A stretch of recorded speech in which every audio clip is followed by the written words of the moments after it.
જય માતાજી વિદ્યાર્થી મિત્રો આજના વિડીયોમાં આપણે કોન્સ્ટેબલની પરીક્ષામાં પૂછાઈ શકે તેવા કરંટ અફેર્સના આઈએમપી ટોપિકની ચર્ચા કરવાના છીએ અને મિત્રો આ ટોપિક એવા છે કે જેમાં ભૂતકાળમાં લેવાયેલી પરીક્ષાઓમાં આ ટોપિકમાંથી અવારનવાર પ્રશ્ન પૂછાય છે. તો મિત્રો તમે શરૂઆતમાં કરંટ અફેર્સ કરો એટલે પહેલાં આટલા ટોપિક કમ્પ્લીટ કરી નાખજો, જેમાંથી પ્રશ્ન પૂછાવાની શક્યતાઓ વધારે રહેલી છે. તેમાં સૌપ્રથમ છે રમતગમતને લગતા પ્રશ્નો. મિત્રો ભૂતકાળમાં પણ ઘણી બધી પરીક્ષાઓમાં રમતગમતને લગતા કરંટ અફેર્સના પ્રશ્નો પૂછાયા છે અને આ ભરતીમાં પણ પૂછાવાની શક્યતા છે. અને આપણે જોઈએ તો થોડા સમય પહેલાં એક ચેમ્પિયન્સ ટ્રોફી રમાઈ હતી કે જેમાં ભારત ચેમ્પિયન બન્યું હતું. તો મિત્રો આમાંથી પ્રશ્નો પૂછાવાની શક્યતા છે કે જેવી રીતે કે કઈ બે ટીમો વચ્ચે ફાઇનલ રમાઈ હતી, ફાઇનલ ક્યાં રમાઈ હતી અને આ ટુર્નામેન્ટનો આયોજક દેશ કોણ હતો. તો મિત્રો આયોજક દેશ પાકિસ્તાન હતો, એ પણ યાદ રાખવું પડે. પછી આ ટુર્નામેન્ટમાં કેટલી ટીમોએ ભાગ લીધો હતો અને કઈ કઈ ટીમોએ ભાગ લીધો હતો અને આ ટુર્નામેન્ટમાં કોઈ રેકોર્ડ થયા હોય, જો કે કોઈ રેકોર્ડ તો બન્યા નથી એવા ખાસ, એટલે આટલું તમારે એક યાદ રાખવું પડે કે કયા દેશમાં ફાઇનલ રમાઈ હતી, પછી કયા દેશો વચ્ચે ફાઇનલ રમાઈ હતી, કયા આયોજક દેશ કયો હતો, તો એટલું તમે યાદ રાખવું પડે. ત્યાર પછી છે વિમન્સ આઈપીએલ રમાઈ હતી હમણાં, જેમાં મુંબઈ ઇન્ડિયન્સ ચેમ્પિયન બન્યું. ત્યાર પછી છે હાલમાં આઈપીએલ ચાલુ છે, જો આઈપીએલમાં કોઈ રેકોર્ડ બને તો એ તમારે યાદ રાખવું પડે, અથવા તો આઈપીએલ પૂરી થાય ત્યારે કઈ ટીમ ચેમ્પિયન બની હતી, તેની ફાઇનલ ક્યાં રમાઈ હતી, કઈ બે ટીમો વચ્ચે રમાઈ હતી, આવું તમારે એમાં એક કરવાનું રહે. ત્યાર પછી એક એશિયન વિમેન્સ કબડ્ડી ચેમ્પિયનશિપ રમાઈ, જેમાં ભારત ચેમ્પિયન બન્યું છે. ત્યાર પછી છે પેરા એથ્લેટિક્સ રમાઈ હતી. પછી કોઈ એવી ટેનિસ ટુર્નામેન્ટ હોય અથવા તો ટેબલ ટેનિસ ટુર્નામેન્ટ હોય અથવા તો ફૂટબોલની કોઈ એવી ટુર્નામેન્ટ હોય, તો મિત્રો આ રમતગમતને લગતું તમારે એટલું કરવું પડે, એમાંથી પ્રશ્નો પૂછાવાની શક્યતા છે.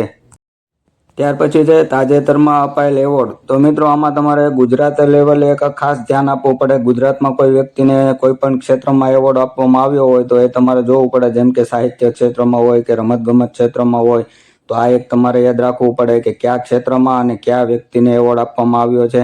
ત્યાર પછી દેશ લેવલે જોઈએ તો ખાસ કોઈ એવો એવોર્ડ હોય તો એ ક્ષેત્ર અને એ વ્યક્તિનું નામ યાદ રાખવું પડે. ત્યાર પછી જોઈએ તો મોદી સાહેબે તાજેતરમાં મોરેશિયસની મુલાકાત લીધી હતી, તો ત્યાં તેમને મોરેશિયસનું સન્માન આપવામાં આવ્યું હતું. એ કયું સન્માન હતું એ તો મને યાદ નથી, પણ એ તમારે યાદ રાખવું પડે. ત્યાર પછી બાર્બાડોસ તરફથી મોદી સાહેબને એક હમણાં સન્માન આપવામાં આવ્યું છે, તો મિત્રો એ પણ તમારે યાદ રાખવું પડે.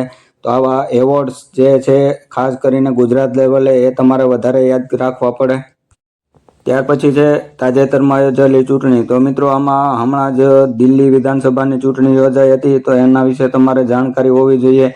ત્યાર પછી આપણે ગુજરાતમાં બનાસકાંઠા વિધાનસભાની પેટા ચૂંટણી યોજાઈ, વિસાવદરની પેટા ચૂંટણી હમણાં યોજાવાની છે, તો મિત્રો આ વિશે તમને એક જાણકારી હોવી જોઈએ.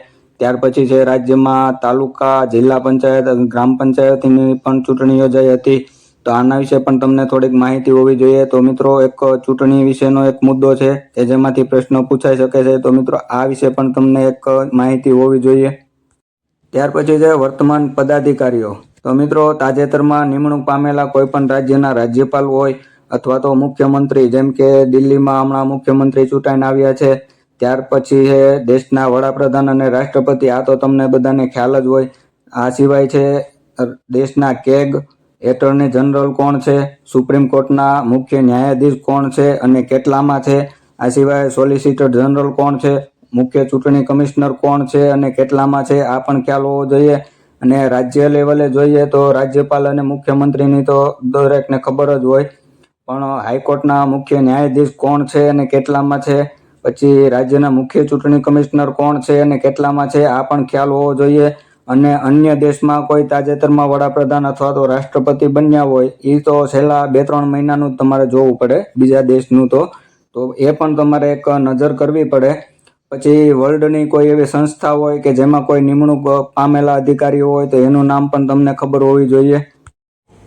ત્યાર પછી છે તાજેતરમાં છોડેલા અવકાશયાન કે ઉપગ્રહો વિશે પણ તમને જાણકારી હોવી જોઈએ અને તમને ખ્યાલ હોવો જોઈએ કે તાજેતરમાં ભારતે કોઈ ઉપગ્રહ કે અવકાશયાન છોડેલું હોય તો તે કયા સ્પેસ શટલથી છોડેલું છે અને કયા સ્પેસ સ્ટેશનથી છોડેલું છે, આમના વિશે તમને ખ્યાલ હોવો જોઈએ. અને ખાસ કરીને જે સુનિતા વિલિયમ્સ જે હાલમાં ખૂબ ચર્ચામાં છે મિત્રો, એમના વિશે પણ તમને જાણકારી હોવી જોઈએ. અને ખાસ તો તેઓ મહેસાણા જિલ્લાના ઝુલાસણાના વતની છે, એટલે ગુજરાતના છે, એટલે તમને ખાસ એમના વિશે માહિતી હોવી જોઈએ. અને મને લાગે છે કે આ સુનિતા વિલિયમ્સ વિશેનો એકાદો પ્રશ્ન કદાચ પૂછાઈ શકે એમ છે. અને એમનું મૂળ વતન તો અગાઉ ઘણી વખત પરીક્ષામાં પૂછાઈ ગયેલું છે. પછી તેઓ જે અંતરિક્ષમાં રહ્યા હતા તો એમનો સમયગાળો કેટલો હતો, તો 9 મહિના અને 14 દિવસ તેઓ અવકાશમાં રહ્યા હતા. પછી તેઓ કયા સ્પેસ શટલ દ્વારા પાછા આવ્યા હતા, તો એમાં આવશે સ્પેસ એક્સના ક્રૂ ડ્રેગન કેપ્સ્યુલમાં પાછા આવ્યા હતા.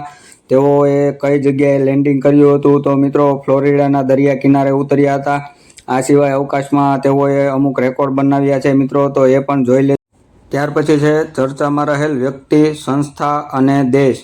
તો મિત્રો આપણે જાણીએ છીએ કે 2022ની કોન્સ્ટેબલની પરીક્ષામાં રશિયા અને યુક્રેન વચ્ચેના યુદ્ધનો પ્રશ્ન પૂછાયો હતો, કારણ કે ત્યારે એ સમયે એ યુદ્ધ ખૂબ જ ચર્ચામાં હતું. એટલે યુક્રેનને સરહદી દેશો વિશેનો પ્રશ્ન પૂછાયો હતો. તો આ વખતે પણ કોઈ એવા દેશ જો ચર્ચામાં હોય તો એમના વિશે પણ માહિતી મેળવી લેવી.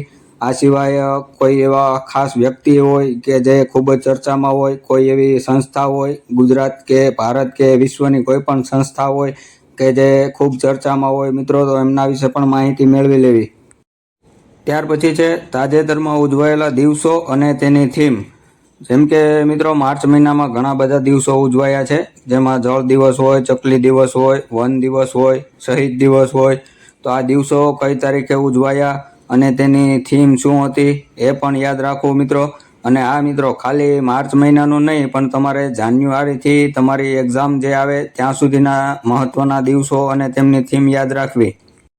ત્યાર પછી છે મહાનુભાવોની જન્મ જયંતિ કે પુણ્યતિથિ. મિત્રો આ એક ટોપિક પણ તમારે કરી લેવો જોઈએ, કારણ કે જો તમારી એક્ઝામના નજીકના સમયમાં જો કોઈ મહાનુભાવની પુણ્યતિથિ અથવા તો જન્મ જયંતિ આવતી હોય તો એમાંથી પ્રશ્ન બની શકે છે કે કેટલામી જન્મ જયંતિ અથવા તો કેટલામી પુણ્યતિથિ હતી. એક પ્રશ્ન એ બની શકે છે, અથવા તો એ વ્યક્તિ વિશે ડિટેલમાં પણ પૂછી શકે છે મિત્રો. તો આ વિશે પણ તમારે એક માહિતી મેળવી લેવી. ત્યાર પછી છે દેશના પદાધિકારીઓની અન્ય દેશોની મુલાકાત. જેમ કે વડાપ્રધાન હોય, રાષ્ટ્રપતિ હોય અથવા તો વિદેશ મંત્રી હોય કે જેમણે અન્ય દેશની મુલાકાત લીધી હોય. આપણે જોઈએ તો હમણાં નરેન્દ્ર મોદી સાહેબે મોરેશિયસની મુલાકાત લીધી હતી. તો તમને એવો પ્રશ્ન પણ પૂછાઈ શકે કે હાલમાં વડાપ્રધાન મોદી સાહેબે કયા દેશની મુલાકાત લીધી હતી. તો એક આ પણ ટોપિક છે કે કોઈ દેશના પદાધિકારીઓ હોય તો એમણે કોઈ દેશની મુલાકાત લીધી હોય તો એ પણ એક તમારે જોઈ લેવું. ત્યાર પછી છે નવા ઉદ્ઘાટન. મિત્રો આ ટોપિકમાં તમારે 4 વ્યક્તિઓને યાદ રાખવાના છે કે વડાપ્રધાન, રાષ્ટ્રપતિ, આપણા ગુજરાતના મુખ્યમંત્રી અને રાજ્યપાલ.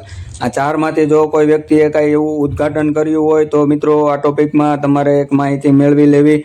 જેમ કે આપણા વડાપ્રધાન મોદી સાહેબે હમણાં વનતારાનું ઉદ્ઘાટન કર્યું છે. તો મિત્રો એમાંથી પ્રશ્ન બની શકે છે કે વનતારા કયા શહેરમાં આવેલું છે.